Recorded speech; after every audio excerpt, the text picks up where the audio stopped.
I pledge allegiance to the flag of the United States of America and to the republic for which it stands, one nation, under God, indivisible, with liberty and justice for all. Happy report. Right.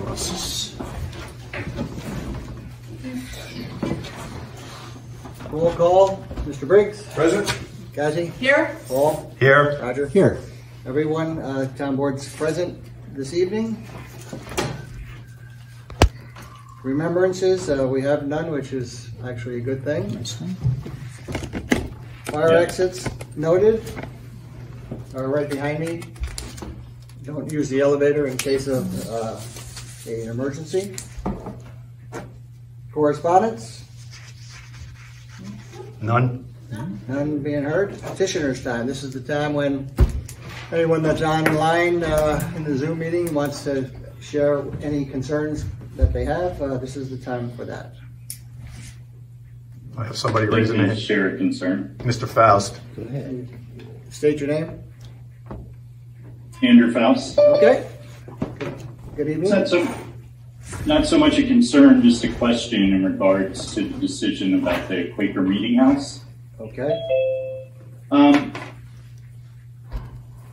I was curious why it was that you had decided to deny access to it for something that, as a citizen in the community, I think it's pretty unusual that we have anybody here in the town of Wawarsing who has the kind of history that I do with the Quaker community, which I wanted to just share for a brief minute if the board could indulge me.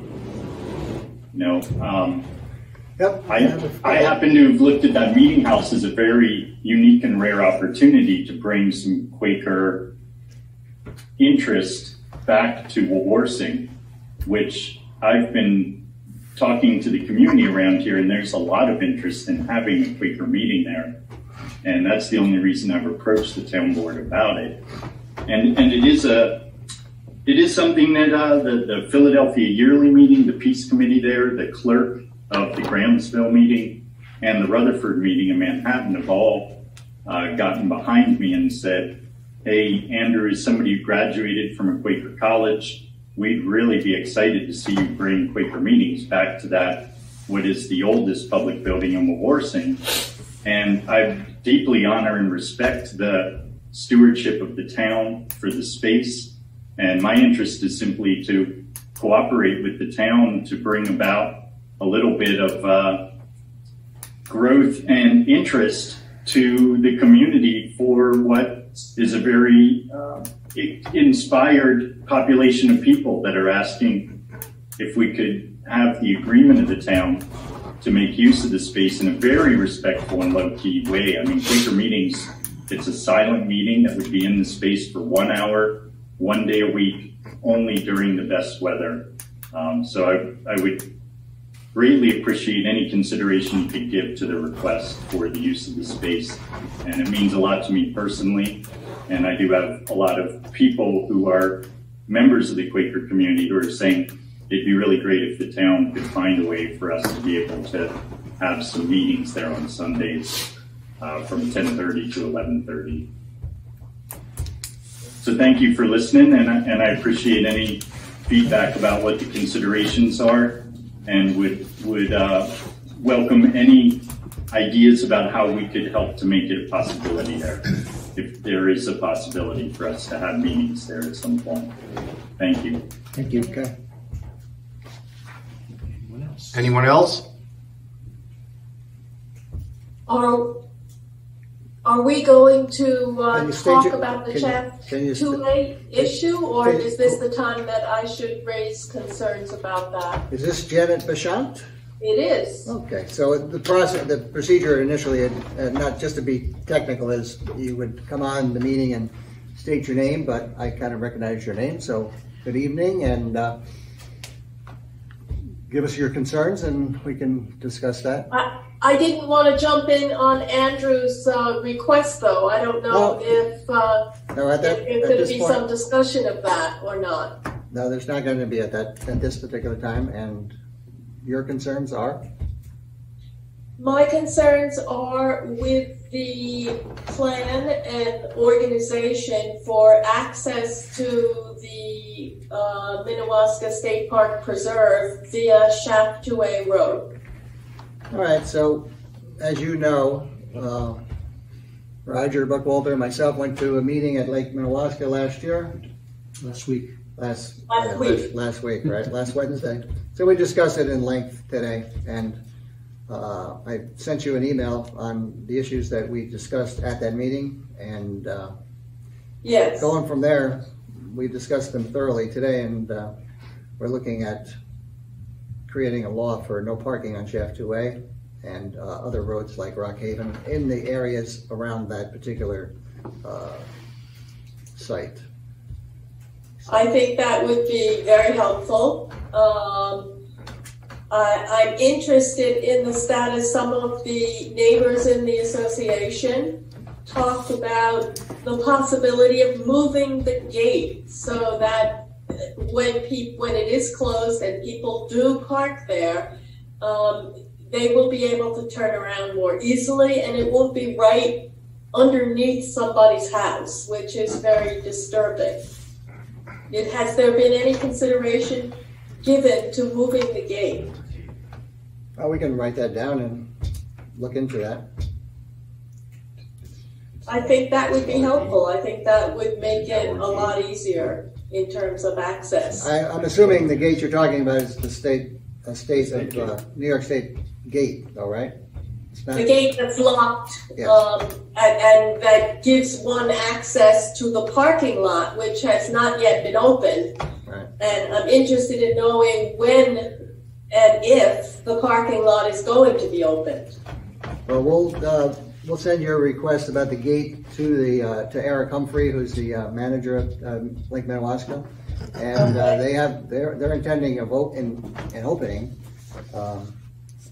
Again, that meeting, there were the state troopers and the sheriffs and the DOT, and everybody was at the table with the Parks Commission, and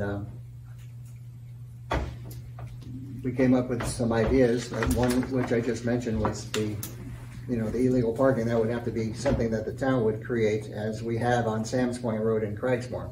So yeah. It would just be in the direct vicinity. It wouldn't be on the entire Fordmore Road. It wouldn't be maybe on the entire Rock Haven Road. It would be sections of that, and we've discussed it at length today and since last week. So once we follow up with the state on that,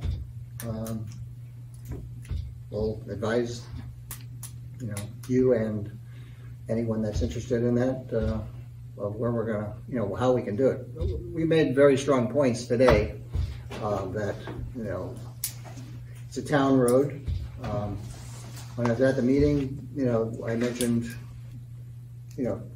comments about paving that road. It's about 0.3 of a mile, and the dialogue that I got back in response was that would only encourage people to park on the road because it's improving the road that much. But then I've also, maybe you agree with this or don't agree, but I think the road has to be in some fashion, drivable. So I would just like to say that I was up there last weekend, and the cars coming down Shaft 2A Road, which has 2 houses on it, right, were one car every 60 seconds. It was getting to the point of a lot of traffic, and that's with the road not being paved at all and having a lot of potholes. Right. So I personally do not think that paving the road is going to bring more people. It will just enable me perhaps to have my windows open in the summertime and not be a dust farmer instead of a flower grower. And I did bring that up, yes, the dust and just the there's more of an opportunity to damage your car actually also. So that we should have our roads to a certain standard. Yes, and I think another neighbor's suggestion to put speed bumps in if there's a concern about speeding on that road, and they speed anyway. But I think the idea of putting speed bumps in is a good idea. But I certainly think it should be paved, and I think the idea of moving the gate to the place where Carpati Road is could be very helpful. All right, Janet, thanks Thank for you that so information, and yeah, we'll be following up with you. Okay, thank you very much. Thank you.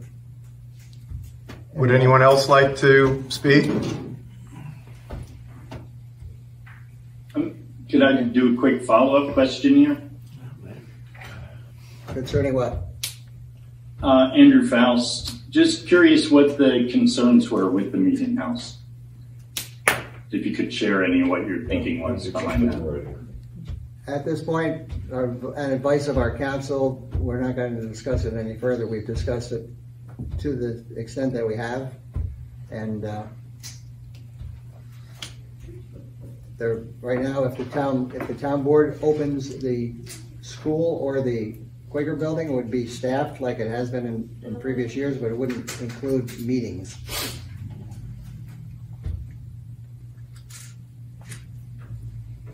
Okay. Okay, what was the reasoning for that? Advice of counsel. Based on what? We're not going to discuss it here. So it's not clear what the logic or the reason was? Next.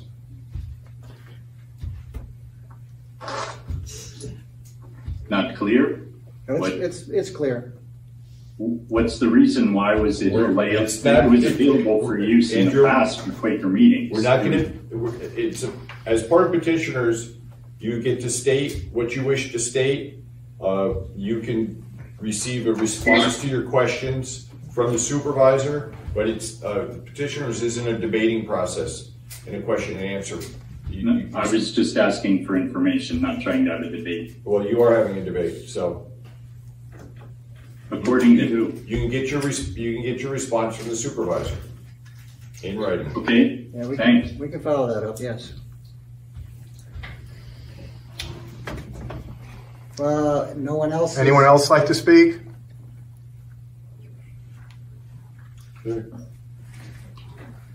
Alrighty. The town board, we don't have any budget mods, right? No. So number 2, town board to approve the bills as audited. Do I have a motion? I'll make it. Second. Paul makes a motion, Roger seconds it, all in favor? Aye. That motion's carried. Town board to approve the assessors department report for March, the building department for March, the highway department, the town clerks, the maintenance department, the Elder Wawarsing Youth Commission, the dog control officer's report, the tax collector's report, the supervisor's report. Do I have a motion? I'll make it. Paul makes the motion, TJ seconds it, all in favor? Aye. Motion is carried.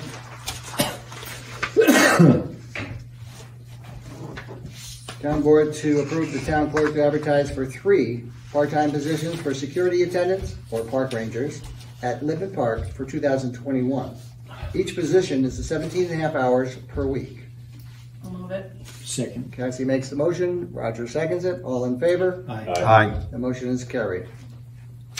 Town board to approve the payment of 64 hours of remaining vacation hours credited to Christopher Hemp for the calendar year of 2020 as of January 1st, 2021. His hourly rate of pay was $27.37, totaling amount of $1,751.68. Move that. Roger makes the motion. Second. Cassie seconds it. All in favor? Aye. That motion's carried. Town board to approve the supervisor to execute the proposal from Ketchum Fencing Inc. in the amount of $1,599 for the repair of a chain link fence located at the Kerhonkson Water Plant. I'll move it. Cassie makes a motion. Second. Just one Roger discussion. makes a second in the discussion. Just one discussion. I'm Sure. looking at his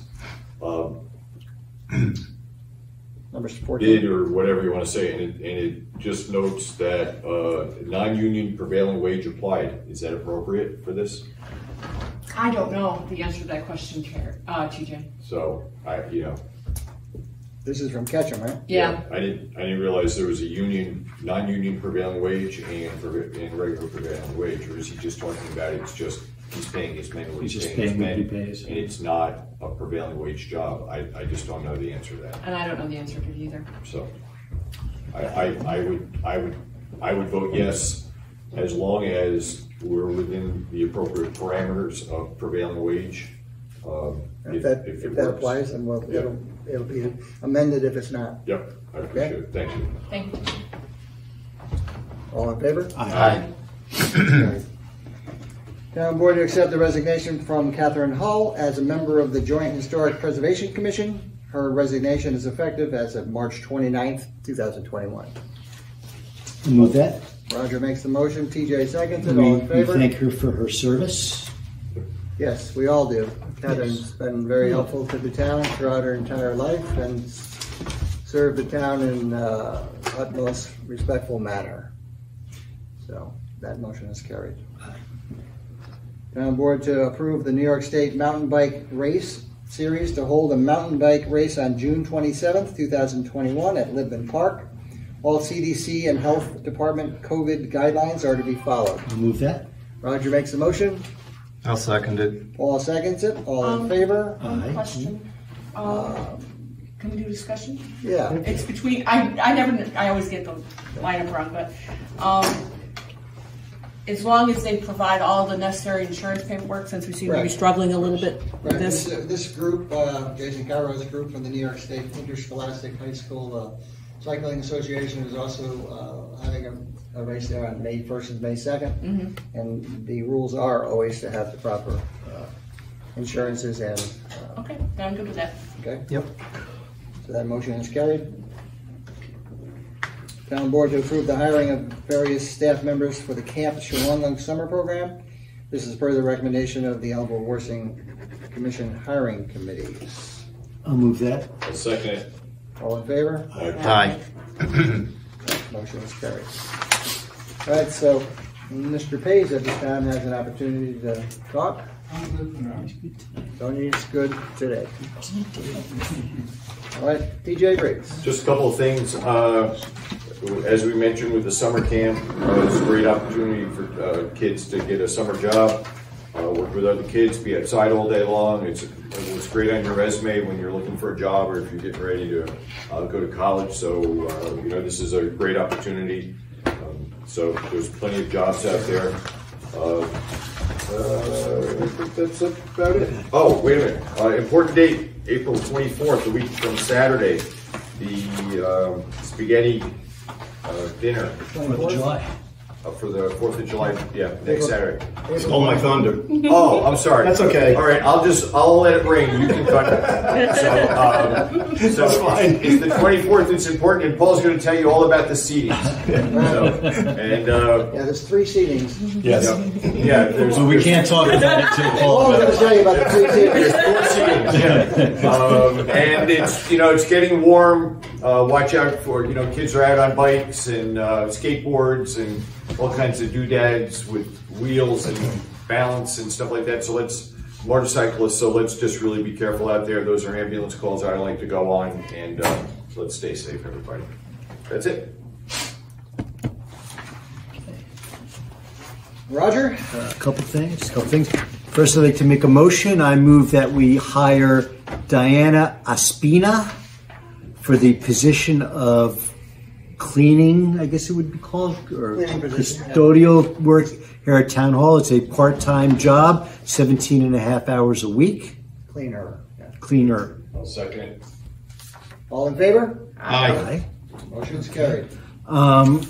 Just piggybacking, I think what TJ was trying to say is that the camp right now is looking to hire people, and if you're interested in a summer job, we have them available. Yes, we do.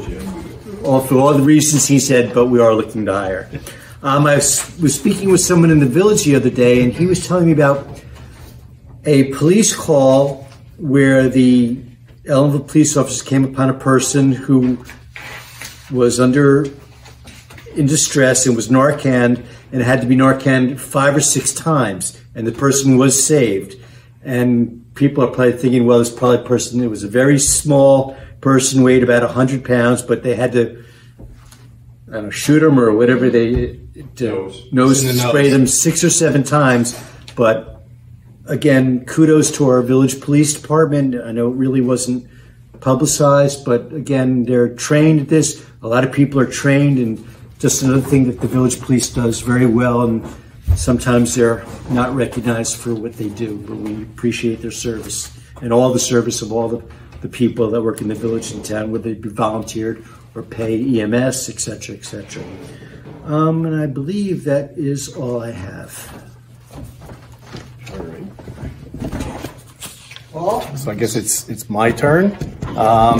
As to follow up on what TJ was talking about before, yes, the 4th of July committee is having the 2021 spaghetti dinner. It's going to be Saturday, April 24th, and we're doing it a little bit differently than we've done it in the past for obvious reasons with the COVID regulations. So we've got this information up on channel 23 right now. It's also up on the town's Facebook page, and you're going to be seeing posters that look like this around town.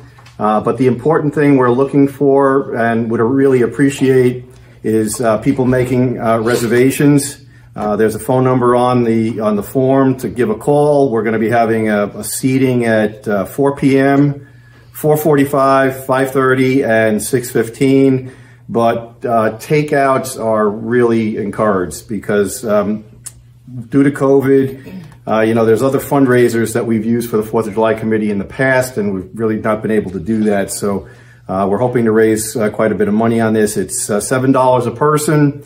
The sauce is being made by El Paradiso, and I understand the sauce is phenomenal. It's children under 5. It's also free with a parent. And again, we would really hope that and encourage that you can use takeout so that we can, serve more people. And again, it's on Saturday, April 24th. The other one thing I wanted to talk about too, I know Janet is still on. You're kind of a trailblazer, I think, in the town, Janet, and with respect to Starlink. I don't know if you're on the meeting tonight with Starlink, but it's something that is kind of near and dear to my heart because I know as part of our broadband initiatives, we've been trying to get people access to internet. And I saw the article that Chris Raleigh wrote. I think that, it's definitely up and coming. You're a bit of a beta tester, and I hope it works out real well because I think that's going to be the technology and the tools that we're going to be able to use to get the rest of the town with broadband at some reasonable prices. So again, I thank you for stepping up and volunteering to become a tester of it, and hope it's working out well for you. And that's all I have. It has worked out very well. In fact, when I was on a call with my daughter and grandkids in Seattle, they noticed immediately the quality of the video. So I am very pleased with it. And it seems to be doing very well. I just hope that the town can work something out with Starlink as a body, the town body, so that those who cannot afford the $500 initial payment for the equipment will be able to get some help or have some kind of consideration.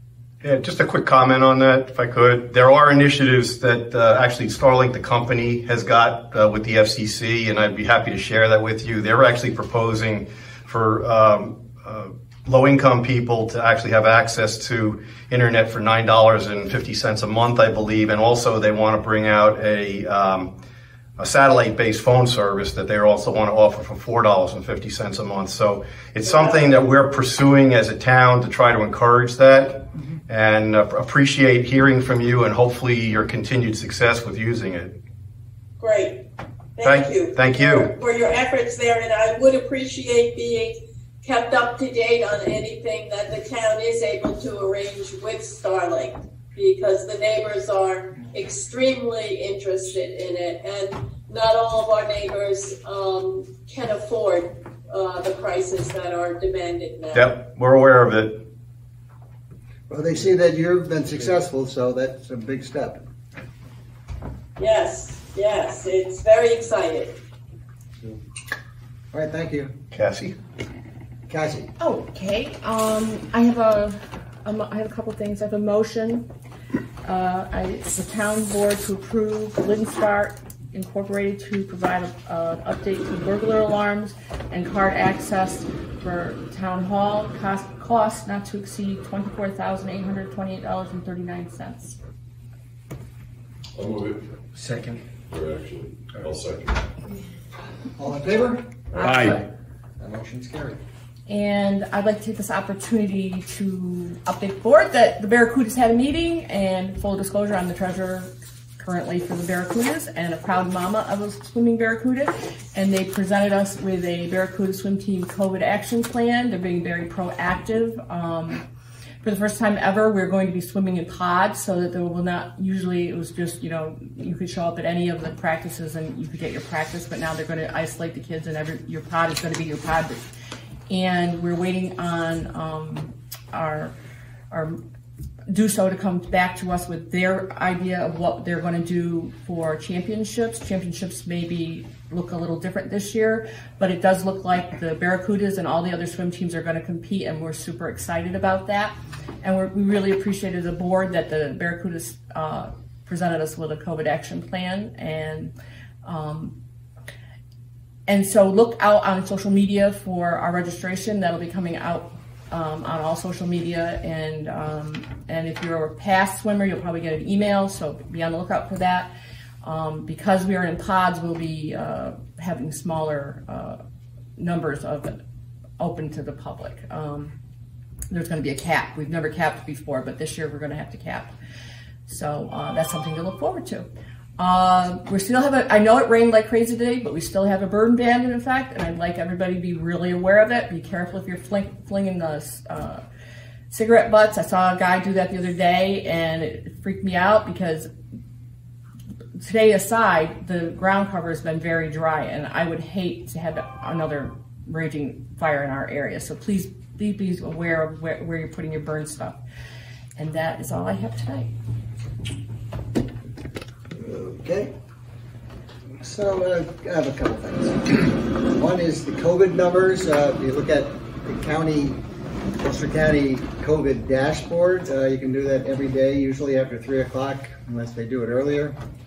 And there's been somewhat of a spike, and we've been talking about and wondering why it had been a spike. If you look at that list, out of the 20 towns in Ulster County, we're probably the second largest population behind Saugerties, and we're probably in about the 9th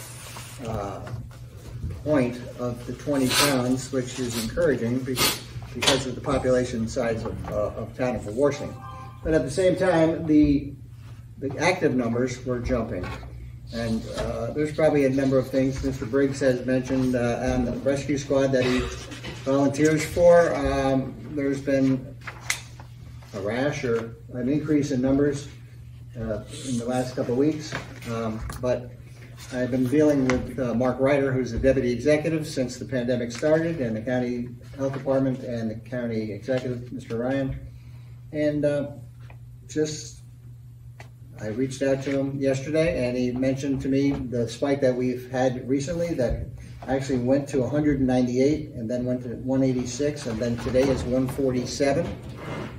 Was due to the fact that the county health department changed their protocols in how they count the incarcerated inmates at the correctional facilities in the county. So in the town of Wawarsing, that would be Eastern and Ulster. And that's a pretty good drop. So at the bottom of the dashboard, it talks about there's a category of unknown and out of county. So the out of county is actually people that live here but may be out of the county at the particular time, or it was the incarcerated people at Ulster or Eastern Correctional Facility. So that's it's good to know that that was the answer to the spike. We've been fortunate with the county executive's office and the county health department to be close with us and help us out in this. They've done a very good job for us. I mean, throughout the pandemic, a few months ago when the vaccine started getting a little more available, I reached out to Mr. Ryder again, and we were able to get the firemen in the 4 districts that we have in the town of Wawarsing. Anyone that wanted it, got it, and at this present time, pretty much almost everyone in the town hall has gotten it. On April 24th, the school is going to have a walk-in vaccination and by appointment. April 24th, from 9 to 5, 9 a.m. to 5 o'clock. So anyone's interested in that, obviously, if you've been reading, the news or listening out there, they're down to, I believe, 16 and under, or 16 and above. Yep, 16 and above. Yep. 16 and above. So obviously, the vaccine is available to a large part of our population.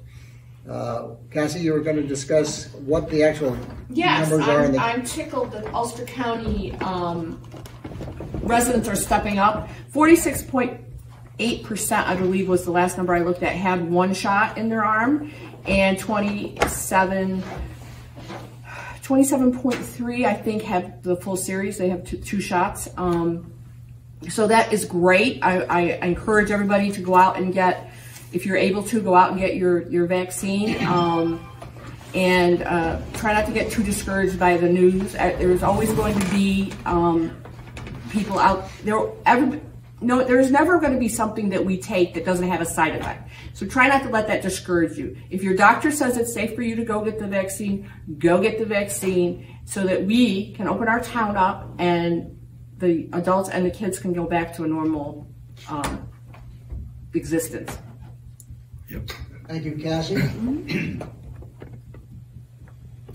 The board discussed opening of town hall, and we've come to the decision to open the town hall on May 3rd. It's a Monday. So the doors will be open for that. Masks are required. Masks are required, like pretty much any place that you go.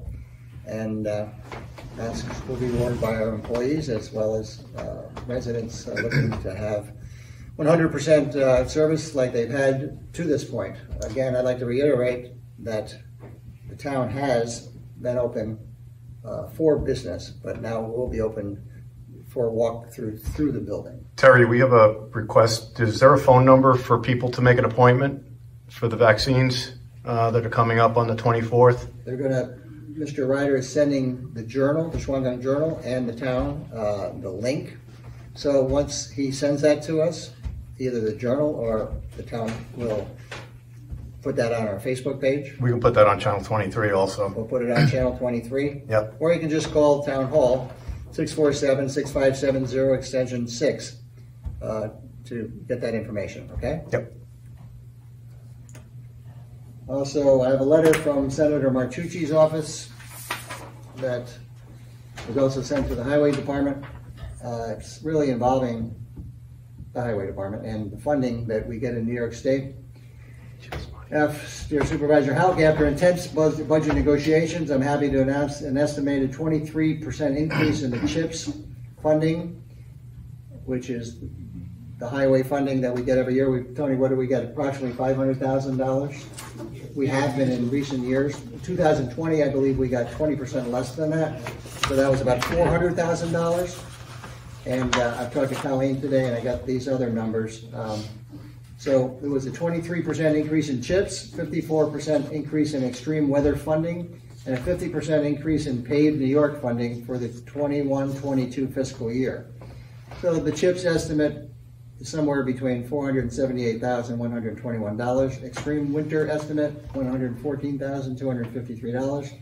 The paved New York, $133,281. So from what I'm understanding, we could use that in the fashion that we want to on the roads. Again, that's from Senator Martucci. Senator Martucci's office will have hours in the town hall on April 17th. Eventually they'll be coming once or twice, probably twice a month, but starting out now, they're just getting this rolled out in Ulster County versus some of the other counties in this district. But on April 17th, I believe between 11 o'clock and 3 o'clock, you can call for an appointment, or you can do a walk-in. April 17th is a Sunday. It's Saturday. April, Saturday, I mean, yeah. It's a Saturday. April 21st. 21st. I'm like, April 21st. sorry about that. Okay, 21st.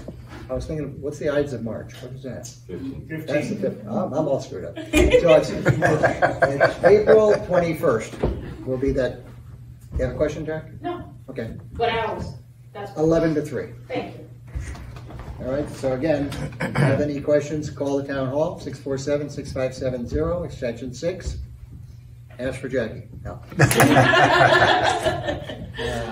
that point, I'd like to close the meeting. Thank you for anyone who came on. And got the I'll motion. adjourn it. DJ makes a motion. I'll second it. Roger seconds it. All in favor? Aye. That motion's carried.